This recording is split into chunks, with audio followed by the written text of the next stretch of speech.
Սևանի ափը մի քանի օրով դարձավ նորարարության, տեխնոլոգիաների եւ համագործակցության կենտրոն։ Seaside Startup Summit-ը տարածաշրջանի խոշորագույն տեխնոլոգիական միջոցառումներից մեկն է, որը մեկ հարթակում համախմբեց ձեռներեցների, ներդրողների, ինժեներների, գիտնականների, ինչպես նաեւ պետական ու մասնավոր հատվածի ներկայացուցիչների, քննարկելու ապագայի լուծումներն ու նոր հնարավորությունները։ Գագաթնաժողովի կարևոր ուղղություններից էր Go Day-ը, կառավարման օրը, որը միավորեց պետական կառավարման եւ տեխնոլոգիական ոլորտի առաջնորդներին։ Երևանի քաղաքապետարանը ինտենսիվորեն աշխատել է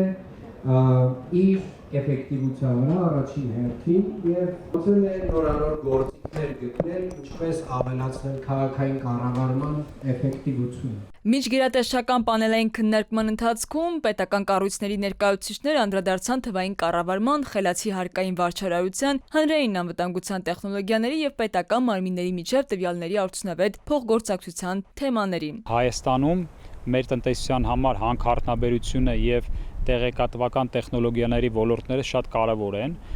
եւ ապագայի համար եւ հիմա ներկայում էլ շատ կարևոր են եւ ապագա այդ զարգացումների համար էլ են շատ կարևոր եւ մենք այս միջոցառման մասնակցության միջոցով փորձում ենք այս երկու կարևորագույն ոլորտները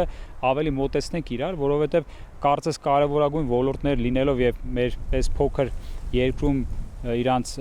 աշխատանքը անելով իրարից շատ հեռու են։ Միջոցառման շրջանակում անցկացվեց նաև Mining Summit-ը, հանքարդյունաբերությանը նվիրված մասնագիտական համաժողովը։ Այն համախմբեց ոլորտի առաջատար ընկերություններին, պետական կառույցներին, միջազգային գործընկերներին, գիտական եւ տեխնոլոգիական համայնքների ներկայացուցիչներին, քննարկելու կայուն եւ պատասխանատու հանքարդյունաբերությունը, ոլորտի թվայնացումն ու նոր տեխնոլոգիաների ներդրումը։ Seaside Startup Summit-ը եւս մեկ անգամ ցույց տվեց, որ Հայաստանի տեխնոլոգիական էկոհամակարգը շարունակում է զարգանալ։ Քնարիկ Պետրոսյան, Տիգրան Հունանյան, ժամը լրատվական։